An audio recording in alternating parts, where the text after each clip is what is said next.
এপিডিসি না বে করতে হবে আমাদের লাইন অতি সত্তর মেরামত করতে হবে করিমগঞ্জে ছড়ার পর 3 নম্বর ওয়ার্ডের আব্দুল আলীর গরু ধান খেতে ফেলে রাখা বিদ্যুতের ছেঁড়া তারের স্পর্শে এসে মৃত্যু। স্থানীয়দের ক্ষোভ বিদ্যুৎ বিভাগের কর্তৃপক্ষের উপর। শুক্রবার ছাত্রকালে করিমগঞ্জ জেলার ভৈরবনগর জিপির অন্তর্গত 3 নম্বর ওয়ার্ডের ছড়ার পার এলাকার আব্দুল আলী নামে একজন কৃষকের বিদ্যুতের ছেঁড়া তারের স্পর্শে এসে ধান খেতে থাকা ওনার একটি গরুর মৃত্যু হয়। সঙ্গে আহত হয় যথাক্রমে আইনুল হক ও দিলওয়ার হোসেন। ওনারা বললেন যে 3 মাস থেকে বিদ্যুৎ বিভাগের তার ধান খেতে ছেঁড়া অবস্থায় পড়ে রয়েছে, সঙ্গে একটি বিদ্যুতের খুঁটিও।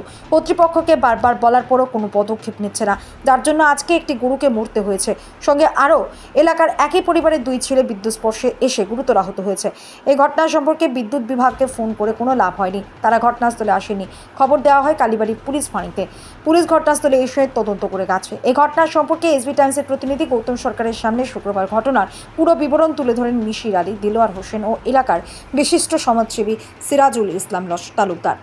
রামকৃষ্ণনগর থেকে এসবি টাইমসের প্রতিনিধি গৌতম সরকারের প্রতিবেদন। তারা মানুষও লাগছে, গরু তো লাগিয়া মারা গেছে গা, মানুষ অবশ্য ছুটাইছেন বাড়াবাড়ি করিয়া। আর এরকম আজকে নতুন ঘটনা নেই, আজকে আরো কয়েক মানে বছর কানি হয়ে যার আর একটা গরু ওরকম কারেন্ট লাগিয়ে পারে। এইটা হইল কি তারা কারেন্ট বিভাগের গাবলাতির কারণে এইরকম জিনিস। আজকে এইটা 3 মাস থেকে তারা প্রমাণ পাওয়া যায়, 3 মাস থেকে এইটা ফেলাইন বা আমরা আইয়া চোখকে নিজের চোখকে দিলাম, গুটিও ফেলাই তারও ফেলাই দেখি আছে, এটা তো আমরা বিশ্বাস হইল। আর এইটা যদি এই ডিপার্টমেন্টের গাবলাতির কারণে এইসবর ডিপার্টমেন্টের যদি গাবলাতি হইতো না, তারা যদি এটার গুরুত্ব দিত, আজকে এইরকম ঘটনা হয় না। আর এটা আমরা রামকৃষ্ণনগর বিধায়ক বিজয় মালাকার দৃষ্টি আকর্ষণ করিয়া এবং আমরা আর কৃপানাথ মহাশয়ের দৃষ্টি আকর্ষণ করিয়া এটা এটা অতি সত্তর এটার উপরে অ্যাকশন নেওয়ার লাগিয়া তাই যাই ওটার উপরে অ্যাকশন নিয়ে ওটা যেটা লাইনটা তুলিয়া দেওয়া কাজ করে দেওয়া এরকম করিয়া দেয় বলে আমার বিশেষ বক্তব্য শেষ করলাম। আমি সকালে গরু লিয়ে আইছি ওদিকে 6:30টার সময়।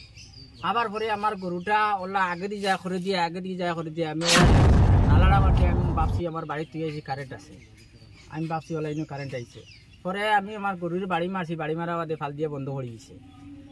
তারপরে তো আমার গরু লিয়ে গেছি গিয়ে আমি টিকা দিয়ে আই গেছি। আর এই লাইনটা আইস তো 3 মাস হয়ে আসছে, বন্ধ ফালাইল, সড়কও ফালাইল, কুটিও ফালাইল। আমি আসান বেটারে কইছি, ভমেশ ঠাকুরে কইছি, ফোন সময় কইছেন খুঁটিটা তোমরা টানিয়া নেও, খুঁটিটা তোমরা ফাইবেট আছে আসানক স্থানে লইছো তোমরা খুঁটিটা কইয়া দিছেন আমার ভমেশ ঠাকুরে বলে খুঁটিটা তোমরা নেও গিয়া আসানে তার লাগাইব। আমি আর পার্টি পাইছি না, আমি একলা করতে গিয়ে আমি আর এগুলো নিতাম পারি না, রয়েছে জায়গার ওলা রয়েছে খুঁটিটা জায়গার।